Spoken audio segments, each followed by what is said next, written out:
Day 56. Lydia was bid by her two eldest sisters to hold her tongue, but Mr. Collins, much offended, laid aside his book, and said, "I have often observed how little young ladies are interested by books of a serious stamp, though written solely for their benefit. It amazes me. I confess, for certainly there can be nothing so advantageous to them as instruction.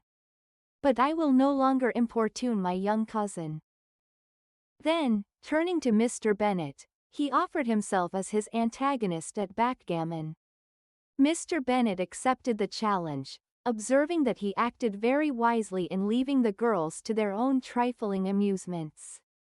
Mrs. Bennet and her daughters apologized most civilly for Lydia's interruption, and promised that it should not occur again, if he would resume his book, but Mr. Collins, after assuring them that he bore his young cousin no ill will, and should never resent her behavior as any affront, seated himself at another table with Mr. Bennet, and prepared for backgammon. Chapter 15. Mr. Collins was not a sensible man, and the deficiency of nature had been but little assisted by education or society, the greatest part of his life having been spent under the guidance of an illiterate and miserly father, and though he belonged to one of the universities, he had merely kept the necessary terms without forming at it any useful acquaintance. The subjection in which his father had brought him up had given him originally great humility of manner, but it was now a good deal counteracted by the self-conceit of a weak head, living in retirement, and the consequential feelings of early and unexpected prosperity.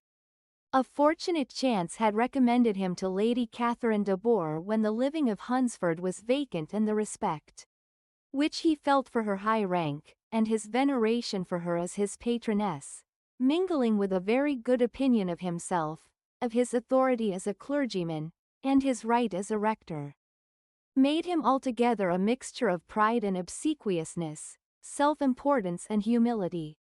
Having now a good house and a very sufficient income, he intended to marry, and in seeking a reconciliation with the Longbourn family, he had a wife in view, as he meant to choose one of the daughters, if he found them as handsome and amiable as they were represented by common report.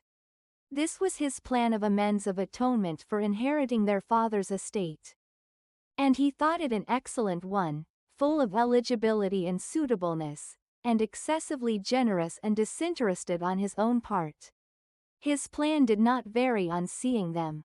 Miss Bennet's lovely face confirmed his views, and established all his strictest notions of what was due to seniority. And for the first evening she was his settled choice.